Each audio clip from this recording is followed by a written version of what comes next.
उचित इस परिचर्चा में अभी अभी आपने आज के प्रमुख वक्ता के रूप में हमारे बीच युवा आलोचक डॉक्टर विंध्याचल यादव को सुना।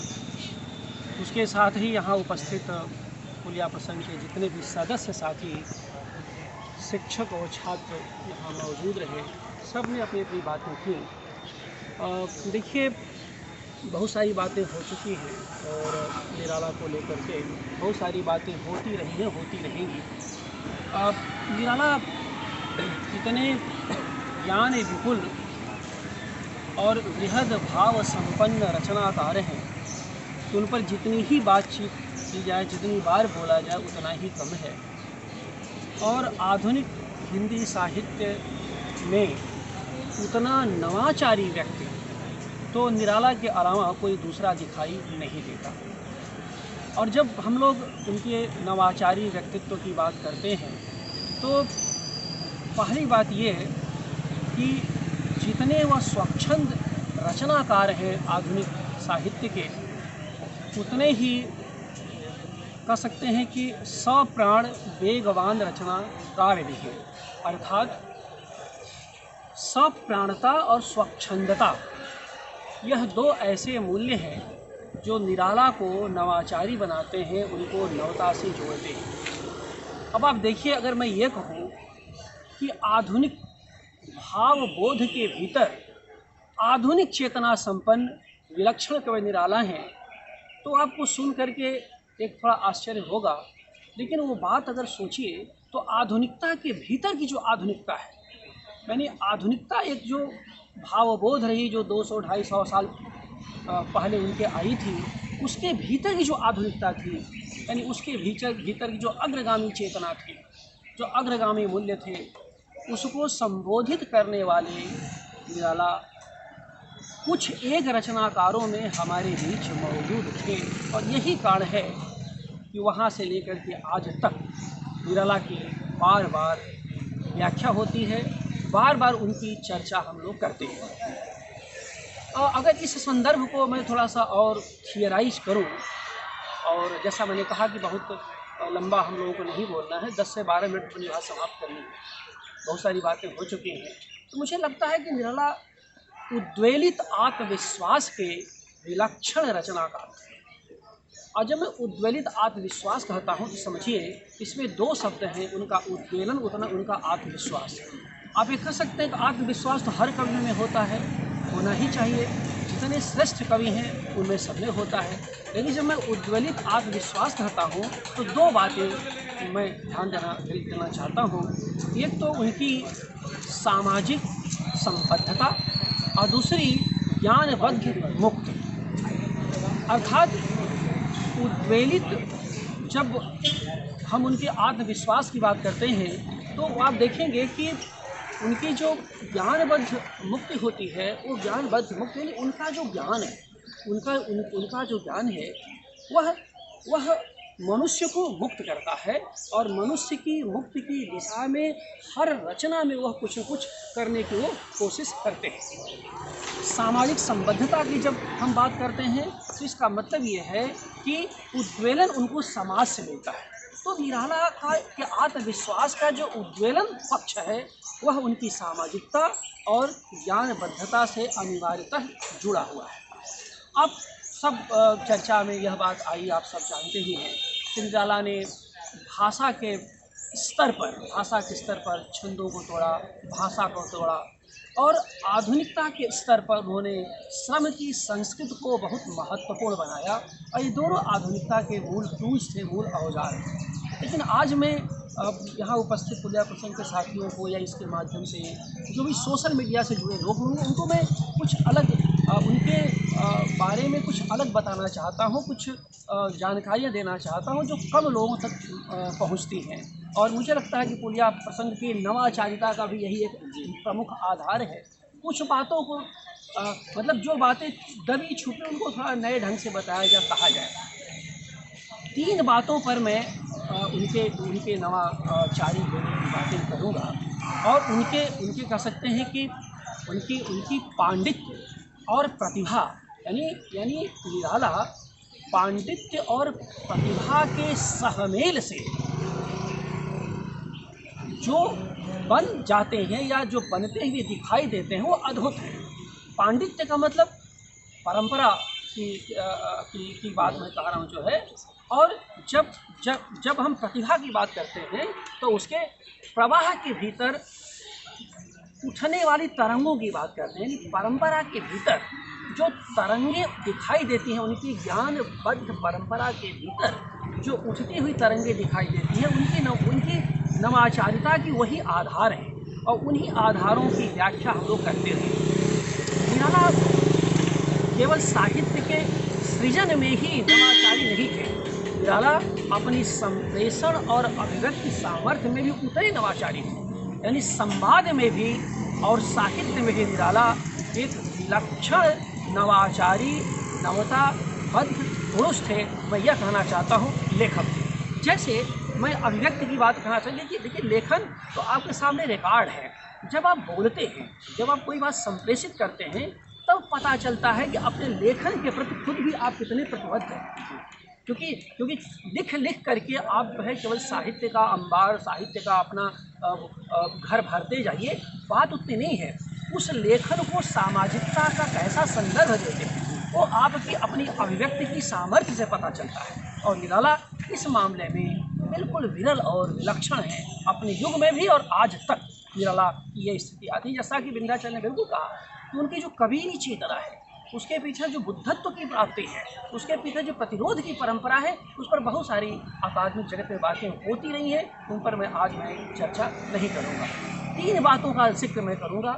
पहला चरखा को लेकर के, दूसरा जो 26 में उन्होंने रविन्द्रनाथ टैगोर का प्रतिवाद किया था चरखे की स्थापना को लेकर के, 1928 में जो काशी हिंदू विश्वविद्यालय के हिंदी विभाग में उन्होंने रहस्यवाद पर भाषण दिया था, और तीसरा 1938 में जो प्रांतीय साहित्य के अधिवेशन फैज़ाबाद में, यानी प्रांतीय साहित्य अधिवेशन फैज़ाबाद में जो उन्होंने आचार्य शुक्ल के समर्थन में बात की थी। ये तीनों उनके व्यक्तित्व के 3 आयाम हैं और तीनों में उनके नवाचारी व्यक्तित्व की बहुत सारे सेट्स, बहुत सारे अक्ष छुपे हुए हैं। यह बात मैं बताना चाहता हूँ। जैसे कि चरखा को लेकर के रविन्द्रनाथ टैगोर ने गांधी जी पर आपत्ति दर्ज की, गांधी जी से असहमति व्यक्त की। उसका आधार था, तो कहा कि चरखा असल में एक छत्ते जैसा है, एक छत्ते जैसा है और एक छत्ते के भीतर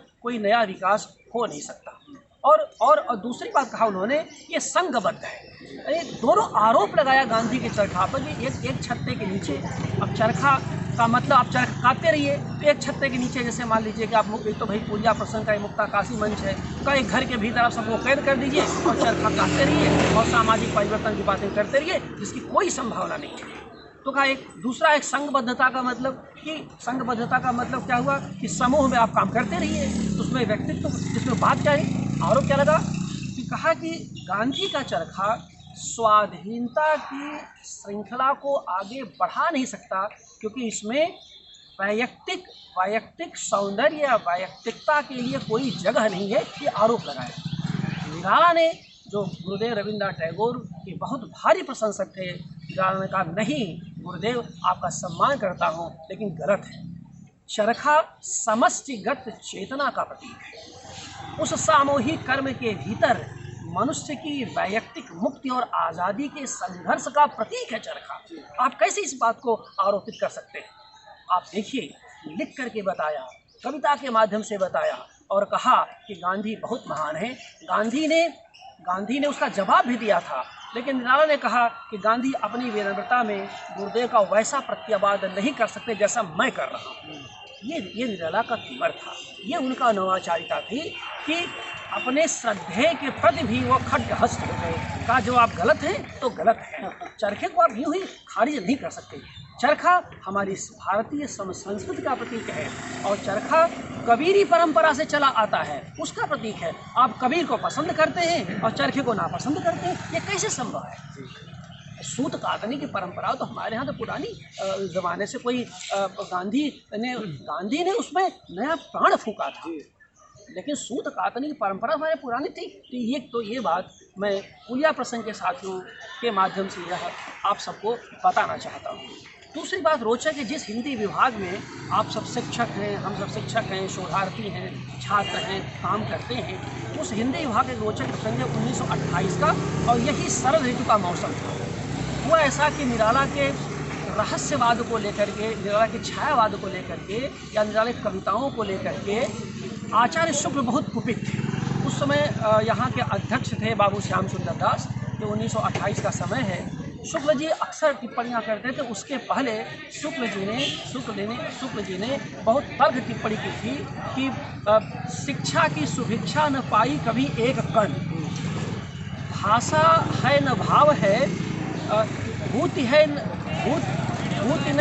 भूति नहीं भापने को मन, भूति नहीं भापने को मन, शिक्षा की सुभिक्षा कभी पाई नहीं एक कण।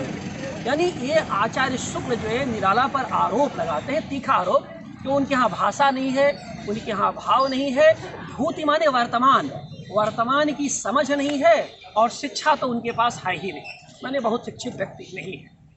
निराला जब यहाँ तो निराला तलाश रहे थे, क्योंकि निराला को ये बात बहुत विचलित करती थी।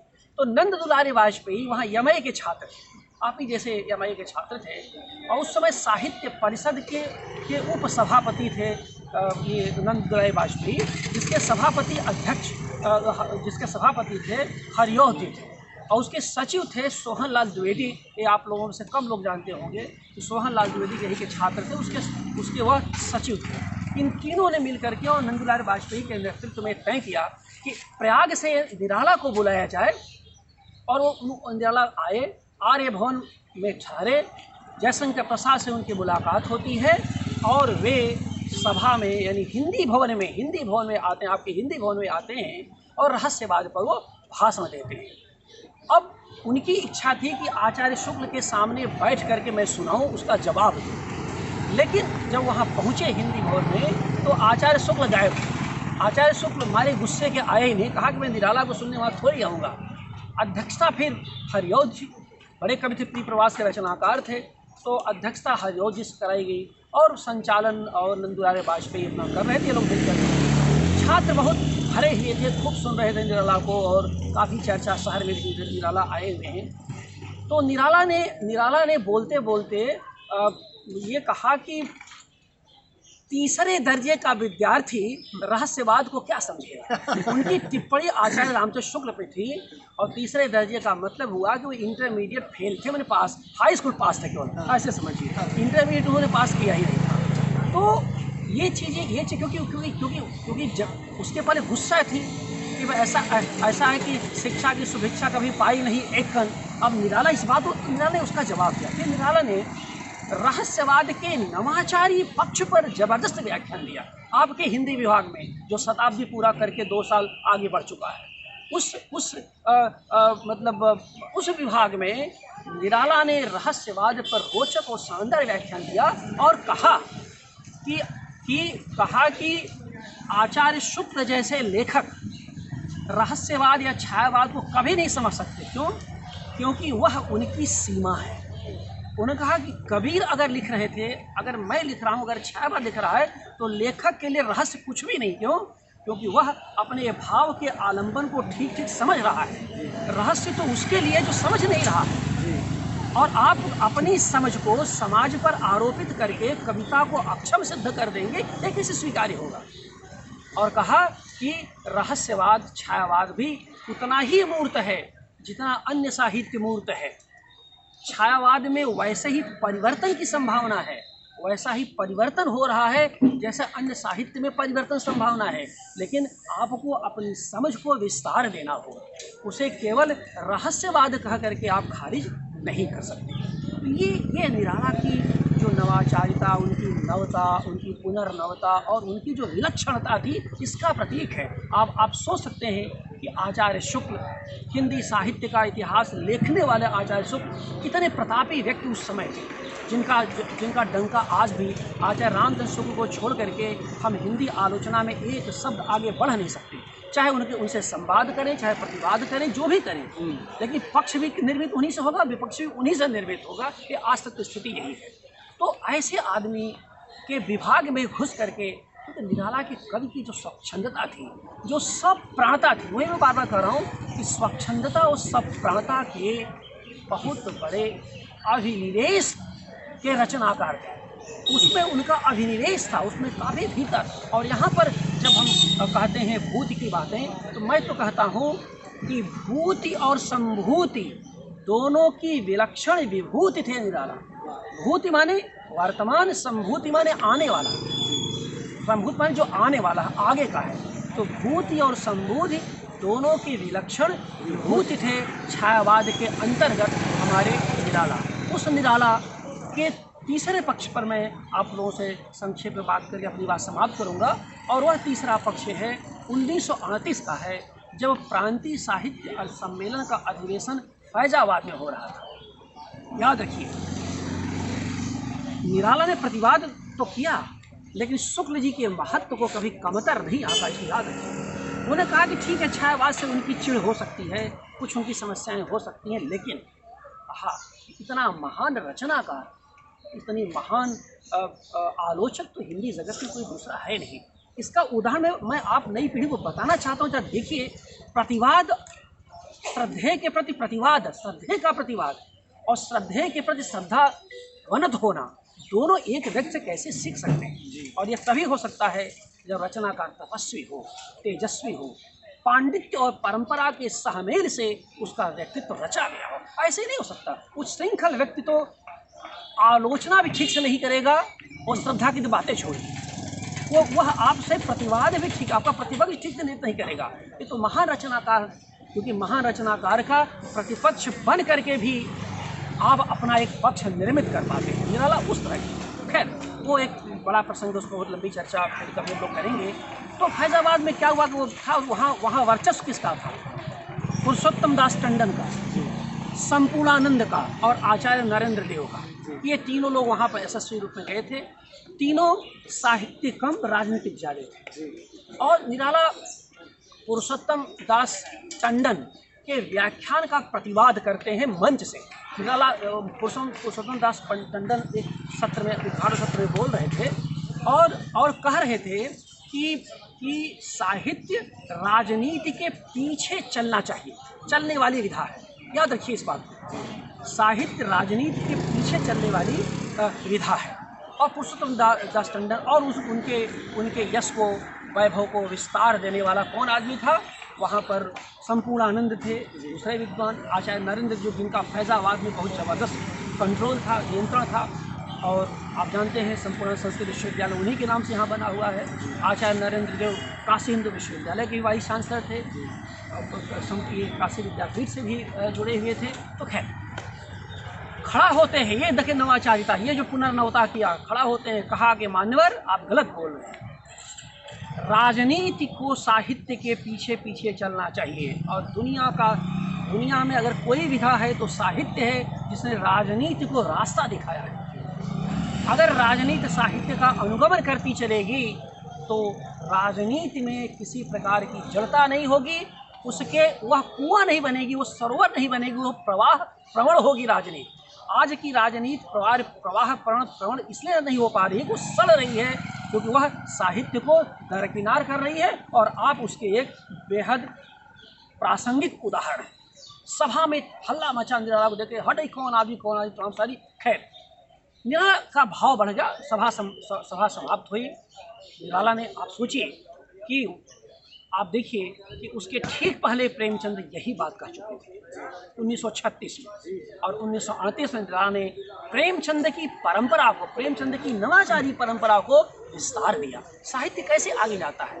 कहा कि साहित्य की उपेक्षा ही आप लोगों के पतन का आधार बन रही है। साहित्य से अपेक्षा कीजिए, राजनीति जो है संदर्भ बहुल हो जाएगी और शिष्ट हो जाएगी और अग्रगामी हो जाएगी। अगले दिन निराला आए, उनको भाषण देना था, तहलका मचा हुआ था तमाम साथी।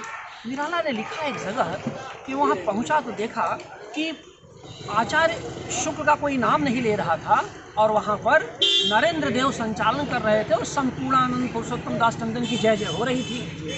तो कहा मुझे बर्दाश्त नहीं हुआ और फिर मैं आचार्य शुक्ल के समर्थन में जब मैं बोलना शुरू किया तो आचार्य शुक्ल के महिमा के समर्थन में मैंने अपना वक्तव्य दिया और कहा वहाँ पर कि यहाँ आचार्य शुक्ल बैठे हुए हैं, मुझे अगर कोई गौरव यहाँ पर वक्तव्य देने का है तो केवल इस नाते कि आचार्य शुक्ल जैसी महान साहित्यिक हैसियत यहाँ बैठी हुई है, जिसके सामने जिससे जिसको सुन करके हम बहुत कुछ सीख सकते हैं। और कहा कि निराला का अगर आचार्य शुक्ल का अगर अपमान हो रहा है तो ये समस्त हिंदी जगत का अपमान है, समस्त साहित्यिक जगत का अपमान है।